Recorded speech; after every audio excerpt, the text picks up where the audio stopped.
Hey guys, this is Elliot Forbes and this is episode number 3 of the Elliot Ash Show.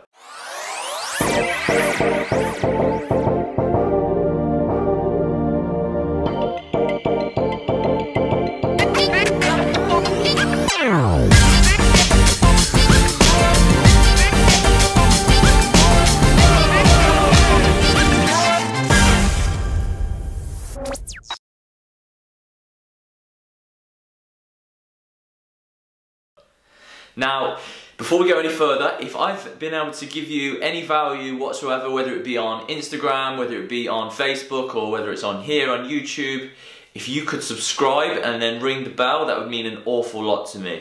Today's show, I'm very lucky to be joined by International Creative Director of Menspire, which is based just outside of London in St Albans, Charlie Gray. Now, Charlie, he travels the world educating. He works just full-time as an educator, so he gets to travel an awful lot, gets to see a lot of different types of heads, so has a great understanding of the different styles and different textures all across the world. So it really gives some very key insights into hair and how we should be wearing it. So I hope you enjoyed today's episode. Here it is. So Charlie, thank you very much for joining us today. If you could give us a brief introduction to yourself, please. Yeah, cool. So my name is Charlie Gray. I'm the International Creative Director for Menspire Academy. I've been with the company since the very beginning, about 5.5 years ago now, and we've been building up the salons, building up the academy over the last 5.5 years, and now I do full-time education for the last 18 months, and yeah, that's about me at the moment. Brilliant, perfect. Well, thank you for joining us today. We'll jump into the questions straight away. Cool. So, what's the one grooming product that you can't live without yourself? So, I'm very big on this grooming product in particular. It's what I use on probably 99% of my clients and the haircuts that I do when I teach, and it generally is a matte paste. So the one that I use is Menspire matte paste because we have all our own product range. But you know, I'm not here to promote Menspire product range as of such. I'm just here to say generally I like a matte paste, a dry, natural product that you can put into the hair, into damp hair, into wet hair, into dry hair. Very, very versatile. Very, very versatile in terms of what styles you can actually put it into as well. You know, you can put it in short hair, you can put it in mid-length hair, you can put it in long hair. And what I like about it is that when you dry it into the hair, you can really work it in many, many ways, and you almost don't feel like you've actually got anything in the hair. So it's kind of like that natural feel, but still a bit of strength within the style that you've created. So couldn't live without matte paste. That's my #1 product. Okay, I like that. Yeah. So with that then, when you put it in on damp hair, would you ever tend to put a finishing product with that, or would you tend to almost finish that with that there? Yeah, so it's completely up to you. Once you put it into the hair and it's absorbed into the hair from damp to dry, and you've got it into the style, really it depends how much control you want to have. So you could put a little bit more in just to top it up. I wouldn't really do that so much, or you could finish it off with more of a drier product, say a texturising dust if you want lots of texture, or if you want just a little bit more of a natural hold, then I'd probably finish off with a very light hairspray as well. Okay. So a bit of dust or a bit of hairspray, or just leave it completely how you've dried it. It's interesting. So, yeah. And also a thing that I've noticed about what you guys at Menspire do, you'll tend to use the hairspray at the end, finishing it off, and using the hairdryer with it as well. It is, if you want to talk about that a little bit. Yeah, so obviously when you're working with hairspray as a finishing product, it's a great tool to fix something in style, and a really good way that you can make the hair move in a way that you can't with just your fingers is obviously using the airflow of a hairdryer. Generally it's taken from a very editorial look, in terms of a lot of editorial artists when they're working on photo shoots, to get the hair moving around in a really floaty way, you can just get a hairdryer out of shot and let the hair kind of do its thing naturally. Push a bit of spray in there as well, and it will kind of fix it into a position or a style that you can't generally get with just moving your fingers through the hair. So it's just a cool way to kind of style the hair. Yeah. Actually, would you lean towards not using that then in the salon? Would that be more just editorial? I mean, as opposed to styling? For the everyday client, styling his hair is not something you need to do. It's definitely more down the editorial line where you want to take a nice picture, or you want the hair to move in a certain way, generally for an image. You wouldn't need to train your client to necessarily do that. But you know, you can use the hairdryer in more of an advanced way, which you can train your client to do as well. You know, you can train them to use the hairdryer on warm air to kind of dry the hair and get the product into the hair, and then once it is dry, you can turn it to the cool button, you know, as most stylists know. But training your client to know that and setting the hair in a certain style will definitely help him be able to style his hair better. I think 5 years ago, when I first got more into men's hair, I think men were at a stage where it was still that crossover between barbering and hairdressing, and actually a lot of men weren't putting a lot of effort into their hair, and they were kind of just exploring that kind of grooming their hair more. And now we're in a stage, years down the line, where it's very common for men to be very comfortable with styling their hair and actually spending money on products to put in their hair and wanting to look good all the time. That's kind of where we're at right now. Yeah, definitely. That makes a lot of sense, for sure. What's the one grooming tip for men at home that you would recommend? So I would definitely recommend for a client at home to introduce a little bit of product into the hair when it's wet to damp, and allow them to mould the hair into style from wet to dry. And I think that will give them more of an enhanced blow dry and also more control, and they'll probably find it easier. And then just finish off with a light hairspray or a dust or something like that, rather than overloading the hair with too much wax. And with that then, would you ever put sea salt spray in or anything like that, or would it always be more of the paste that you put in? Sea salt spray can be a good product. I can also say that I find that it dries hair out quite a lot as well. I'm not sure why that is. I used to really like sea salt spray, but generally I don't use it anymore. No, it tends to get a little bit crispy, doesn't it? Yeah, like people always say, oh yeah, use it on mid-length to long hair and you get a nice bit of movement and a nice bit of kind of curl and stuff. And yes, it does do that, but at the same time it really does dry the hair out and can become quite knotty and quite tangly after a day or so. So, do you know what? It's not really my favourite product, to be honest with you. No, I completely get that. I think it's an easy one to spray into long hair. Yeah. Diffuse, dry it, have the curl come out a little bit, yeah. And then, done. And I think it's more of a use that day to get that certain look, but then you'd have to wash your hair out again that night. You know, it's not something that you'd want to have in your hair 2, 3, 4 days on, because it doesn't it doesn't sit very well the next day. No, because it gives it that grittiness straight away, yeah. Which actually then after 2 or 3 days, which if you've got longer hair, you don't necessarily want that grittiness because you've got all the oil that's coming natural oil as well, isn't it? So it's more of a quick fix, I would say, sea salt spray is, and it's more great for like editorial and making hair look like it's kind of beachy and like it's a few days dirty, but not something I'd want to use every day on a client or recommend a client to do. Cool. Yeah, I appreciate that. Yeah. So the next question is, what's your favourite hairstyle at the moment? Favourite hairstyle is, I wouldn't say I have a particular hairstyle that I like. I think there's definitely a general vibe of what I like the hair to look like at the moment. I'm generally, for the last year or so, I've generally been working more with the longer, kind of softer elements of hairdressing. I definitely think that's where men's hair has been moving for a little while now, and I definitely think it's continuing to advance into that.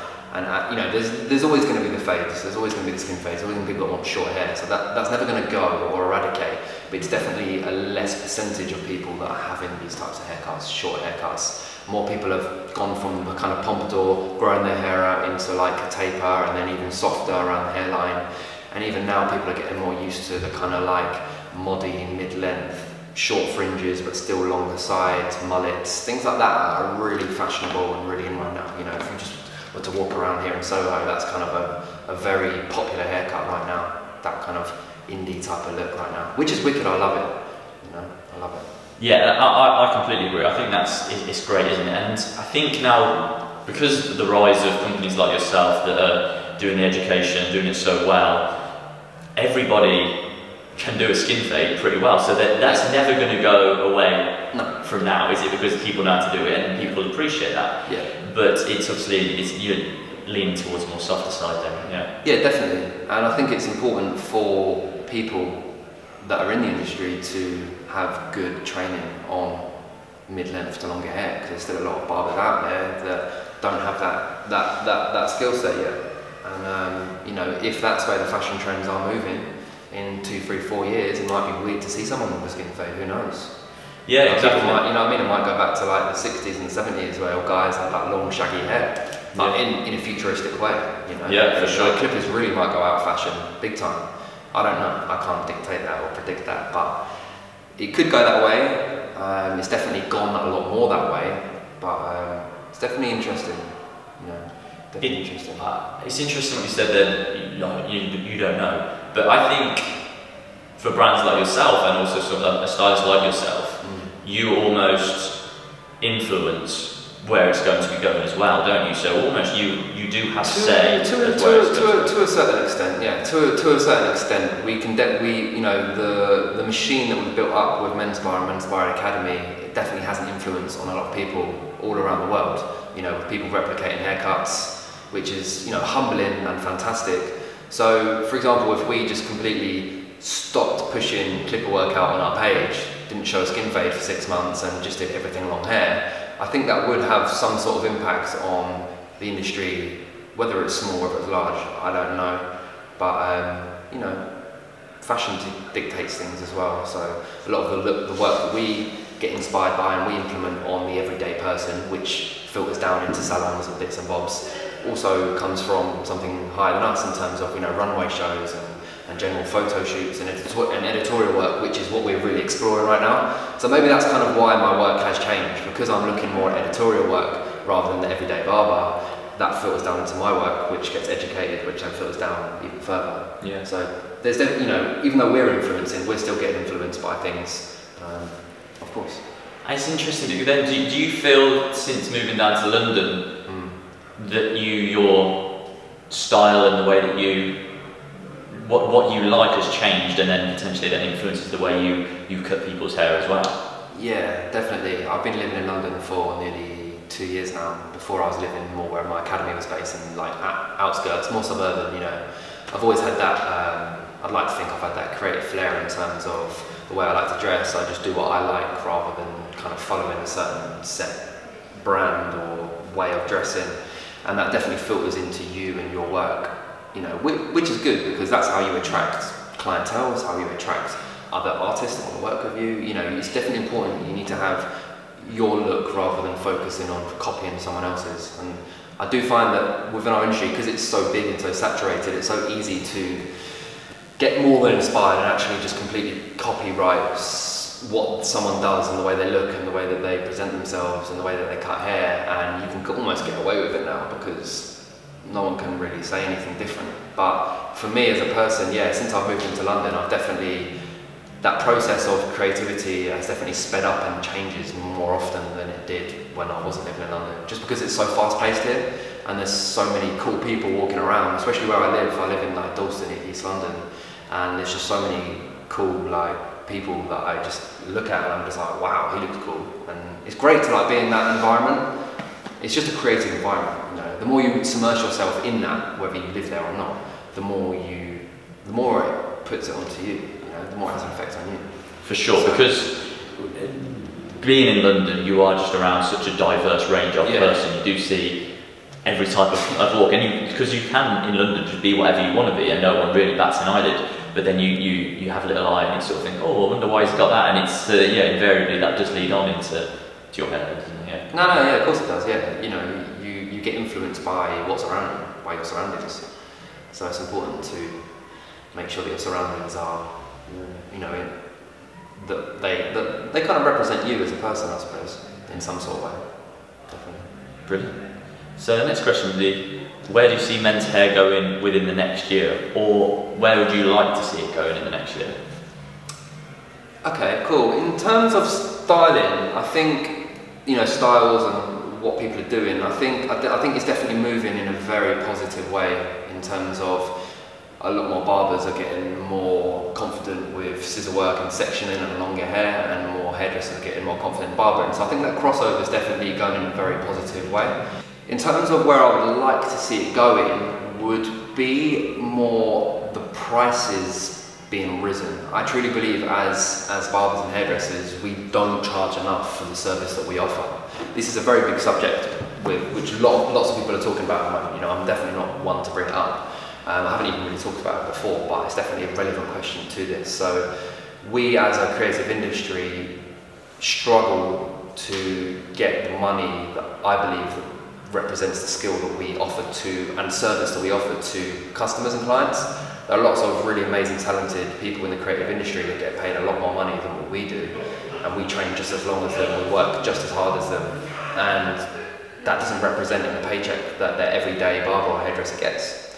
And I think that if we keep developing ourselves and our skills, coming back to education, that is only going to enhance our own skills and our own knowledge, which then we can, you know, have a price that we can charge more for in terms of the everyday client. And as an industry, we need to push that up together. You know, it's no good a new salon or a new brand opening in central London and charging 70 quid for a man's haircut if you're still getting a £10 haircut at the Turkish next door. You know, like, it needs to be like a whole thing where the industry gets elevated up. And I think it's definitely moving in that direction. I definitely think positively.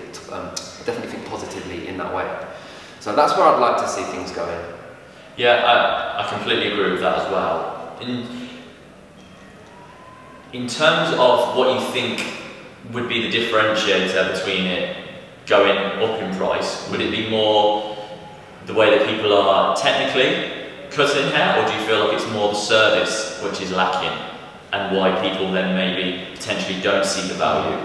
Like clients, why would they maybe not see the value of paying the extra?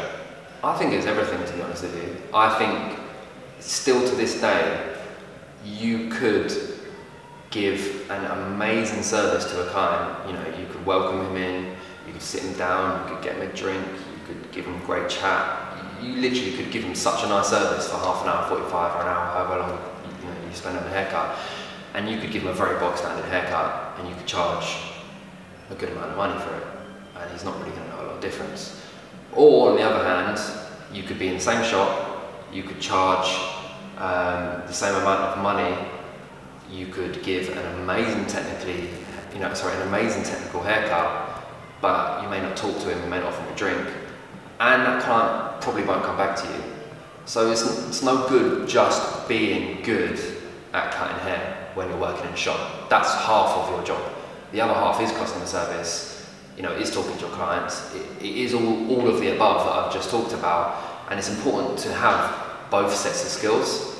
It really, really is. You know, like personally, I have seen hairdressers who are not that technically great at cutting hair, but they have a fully booked column. And this was even in a woman's hairdressers, because their clients love them and they want to come for the experience of getting a haircut. So there are certain places and people that lack one or the other, and I think if you can definitely get your ability up to a very high standard and have the service, I think you could have a fully booked column in any city, any country, anywhere in the world, and you will be a very successful hairdresser. Yeah, I completely agree. But I don't think enough people do put enough stead on the service. I feel like that is, everybody that I know is trying to push themselves getting better at cutting hair. Correct. But I don't feel like everybody is trying to allow the client to see everything else that goes with it, the better service, just the client care, which for me I think is the massive differentiator on with it all. And I think a lot more effort needs to go on that, because clients do know the difference between that. I know where we used to track retention at my last place, it was the person who had the highest retention was probably in the bottom quarter of people that cut hair, really? But everybody loved him. And it's about creating that environment for enjoyable for your client service, isn't it, as well? Yeah. Obviously the hair has got to be to a certain standard. Yeah. But no, I agree. Okay. Well, Charlie, thank you so much for joining us today. It means a massive amount for us, and I wish you all the success for the future. Thank you very much. It's been an absolute pleasure. Cheers, Charlie. Thank you. Now, thank you all so much for watching. I'm sure you'll all agree that was brilliant from Charlie, some great insights there. The link for the Menspire page that Charlie mentioned, that is going to be down below in the comments section. And here is all of my social media channels. If you want to send me any messages, they're all going to be linked below. There's lots of different hints and tips on how to groom and to style your hair, so head on over to those places and they'll be a massive help for yourself, hopefully. And my website, elliot-forbes.com, that goes into a little bit more depth about myself, the way I approach hair, my sort of style with cutting hair, the sort of services that I provide, and how I go about approaching a haircut. So if you want to head over to there, that gives you all a little bit about me and goes a bit more in depth. If you also wanted to book an appointment, there's the online booking system on there. Have a great day today. Much love, Elliot.